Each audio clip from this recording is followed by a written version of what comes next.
Sir, आज झारखंड की राजनीति में 14 साल बाद करीबन बाबूलाल मरांडी का वनवास खत्म हो रहा, वो बीजेपी में विलय कर रहे। सबसे पहले कांग्रेस इस विलय को किस नजरिए से देख रही है?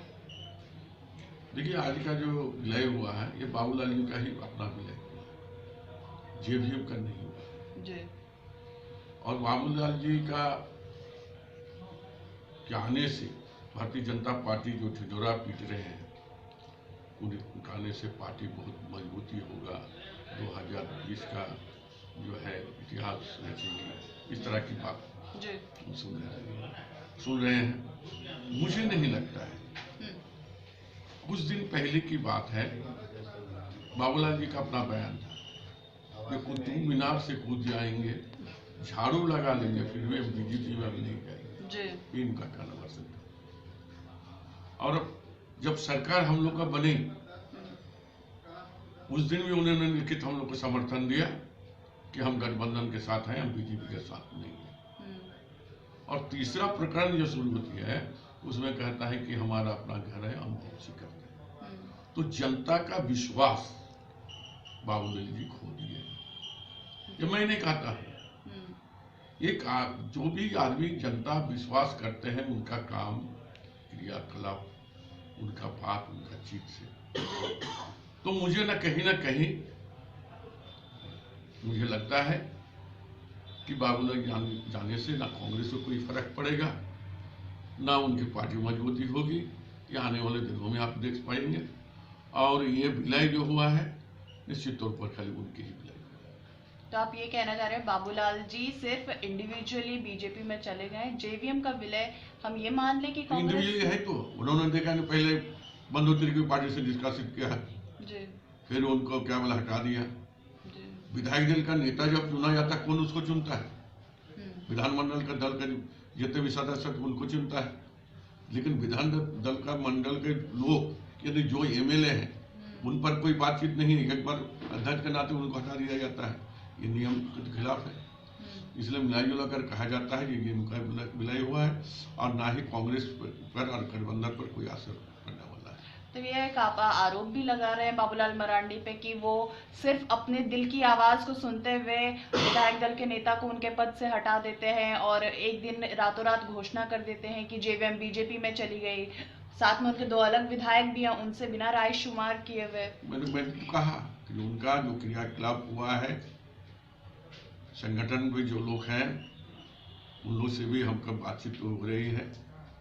कल भी हमारे यहाँ डॉक्टर शाबाज साहब जो उसके दल के बड़े नेता माने जाते थे राष्ट्रीय अध्यक्ष के रूप में, उनसे भी कल हमसे बात हुई यही मेरे टेबल में बैठकर। तो ये कहा जाता है कि व्यक्तिगत फायदा के लिए उन्होंने जाने के काम किया।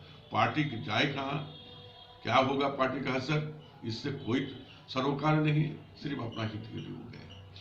तो इसको आप वैसे, अगर मैं आपसे थोड़ा सा, चूंकि आप झारखंड की पॉलिटिक्स को उस समय से देख रहे हैं जब झारखंड बना है तब से, तो इसको अगर हम देखें तो आपके सामने यानी आपकी सरकार के सामने अगर विधायक दल के नेता के तौर पे आप बाबूलाल मरांडी आ जाए तो आप देख रहे हैं कहीं ना कहीं विपक्ष स्ट्रांगली अब आपके सामने खड़ा हो जाएगा। ये हम सरकार चलाने के लिए आए, मंत्रिमंडल है, हमारी सरकार बनी है। विपक्ष कोई भी रहे उसे न डरने से न घबराने से कोई बात है। उनका पूछना ये है, विपक्ष को हम मानते हैं कि वो सदन का या सरकार का आईना होती है, इसलिए आईना के रूप में वो काम करते रहेंगे और उन सवालों को हम लेंगे, गंभीरता से लेकर काम करेंगे। चाहे उस कुर्सी में बाबूलाल जी रहे या दूसरा कोई भारतीय जनता पार्टी का नेता रहे, उससे हम लोग को कोई फर्क नहीं है। निश्चित तौर पर सकारात्मक विचार की बात अगर रहेगी तो सरकार उसको सुनकर अमली जामुना पहनाने के काम हम लोग करेंगे सरकार का। और जहां तक रहा कि कोई व्यक्ति से आने से घबरा जाएगी पार्टी गठबंधन, ये बेकार की बात है, ना उससे कुछ ले। हम संविधान के तहत हम लोग चलते हैं और विधायक जो नियम जो है उसी मुताबिक हम लोग चलेंगे। इसलिए किसी का आने से न घबराना है, डरना है। जो भी आएंगे उस कुर्सी को हम लोग, जो विधानमंडल का जो अपोजिशन पार्टी होते हैं उनका नेता है उनका हम लोग भी इज्जत करते हैं, वो पूछेंगे उसको जवाब देंगे। जो सकारात्मक सोच बात होगी तो उसको हम काम करेंगे।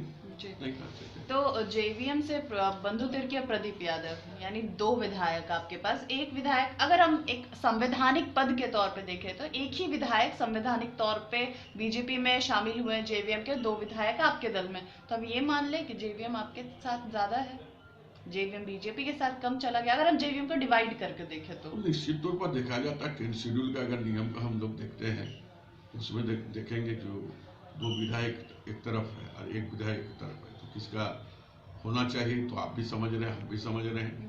लेकिन ये सारी के निर्णय का जो है हमारे जो है आदरणीय अध्यक्ष विधानसभा वही इसका डिसाइड करता है।